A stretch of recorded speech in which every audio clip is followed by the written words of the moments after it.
রাজ্যের নেতা না, আমার পাড়ায় আমার বুথটায় আমি আগে ঠিক করি কতগুলো আছে, তারপরে পাশের যারা আমার দেখা দেখি পাশের যারা আমার ওয়ার্ড আছে সেটা আমার দায়িত্ব, তারপরে আমার কনস্টিটিউয়েন্সি আমার দায়িত্ব। মুখ্যমন্ত্রী ওনাদের মতন ভুয়ো কথা বলেন না, ওই যে সীমান্তে ছেড়ে দিচ্ছে ওই ছেড়ে দিচ্ছে বলেন না। কোনো হিন্দু মুসলমান নেই, এটার মধ্যে একটাই আছে মানুষ। মানুষ বাংলার মানুষ তার ভোটাধিকার প্রয়োগ করবে।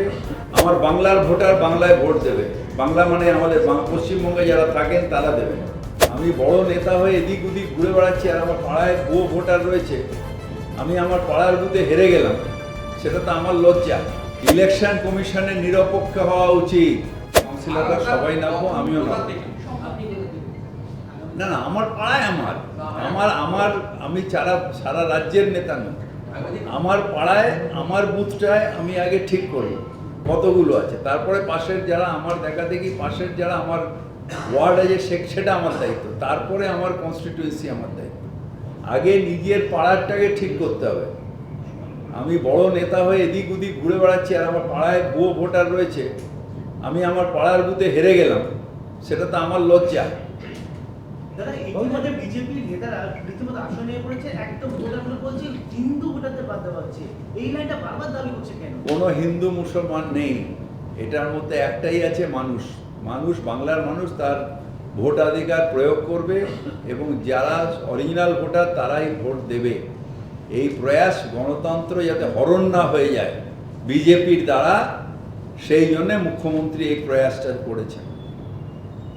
যেভাবে ওরা গণতন্ত্র হরণ করেছে মহারাষ্ট্রে, যেভাবে গণতন্ত্র হরণ করেছে দিল্লিতে, সেইভাবে করতে পারবে না, কারণ বেস অর্গানাইজেশন আমাদের আছে, ওপর টিভি অর্গানাইজেশন বিজেপির আছে, আর মাটির অর্গানাইজেশন আমাদের আছে। একটা একটা করে সবার জবাব ভোটার নিয়ে মুখ্যমন্ত্রী মমতা বন্দ্যোপাধ্যায় গতকালকে তীব্র সমালোচনা করেছিলেন। শুধু সমালোচনা নয়, প্রমাণ দিয়ে। মুখ্যমন্ত্রী ওনাদের মতন ভুয়ো কথা বলেন না, ওই যে সীমান্তে ছেড়ে দিচ্ছে ওই ছেড়ে দিচ্ছে বলেন না। যদি সীমান্তেরই ব্যাপারে মুখ্যমন্ত্রী বলেছেন যে সেটাও আটকাতে হবে, যার যত ভুয়ো ভোটার সেটা আনতে হবে। আমার বাংলার ভোটার বাংলায় ভোট দেবে, বাংলা মানে আমাদের পশ্চিমবঙ্গে যারা থাকেন তারা দেবেন। সেখানে মুখ্যমন্ত্রী লিস্ট ধরে ধরে নাম দিয়ে দিয়ে প্রমাণ দিয়েছেন, হাওয়ায় কথা বলেননি, লিস্ট নিয়ে এসে কথা বলেছেন। আর আজকেও আমাকে দেবাশিস কুমার বলল ঠিক এই কাজটা ওনার ওয়ার্ডেও হয়েছে। আর এইটাকে সমর্থন করে আপনার বিরোধী দলনেতা শুভেন্দু অধিকারী আজকে মুখ্যমন্ত্রীর বিরুদ্ধে ব্যবস্থা গ্রহণের জন্য চিঠি দিয়ে এসেছে, কিভাবে দেখছেন?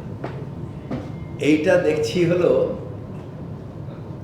যাদের মাটির বল নেই তারা ওপর ওপর ওড়ে।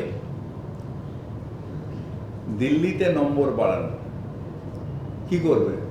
মুখ্যমন্ত্রী কি অন্যায়টা বলেছে? মুখ্যমন্ত্রী যেটা বলেছেন ঠিক বলেছেন, ইলেকশন কমিশনের নিরপেক্ষ হওয়া উচিত। আমরা আশা করি কোর্ট নিরপেক্ষ হবে। ইলেকশন কমিশন এদের হলো institution, this is a independent institution. কি করে আইন চেঞ্জ করে ভারতের প্রধান বিচারপতিকে সরিয়ে দিয়ে একটা ক্যাবিনেট কলিগকে নিয়ে মুখ্যমন্ত্রী নির্বাচন কমিশন করছেন? তিনজন থাকতো, একটা হচ্ছে প্রধানমন্ত্রী, বিরোধী দলনেতা এবং চিফ জাস্টিস অফ ইন্ডিয়া। সেখানে জুডিশিয়ারিকে সরিয়ে দিয়ে আরেকটা মন্ত্রীকে নিয়ে এসে তৈরি করে 2:1 করে আপনি নির্বাচন কমিশন করছেন, গণতন্ত্র করছেন। বলছি আপনারা যখন বিধায়ক হন তখন একটা কথা বলেন আপনারা সবাই বিধায়ক, কিন্তু আজকে নির্বাচন কমিশন থেকে শুভেন্দু বলছে আমাকে যারা ভোট দিই তারা হিন্দু, আমি যদি হিন্দুদের বিধায়ক, এই কথা কি বলা যায়? কনস্টিটিউশনের জানে না, অশিক্ষিত, জানে না। কনস্টিটিউশনে আমরা শপথ নিয়েছি, আমায় কে ভোট দিয়েছে কে ভোট দেয়নি সেটা নয়। আমরা কনস্টিটিউশনের সবার ভোটার, ওটা ও জানেই না। বাংলা হান্টের আরও খবর দেখতে নজর রাখুন। বাংলা খবর মানেই বাংলা হান্ট।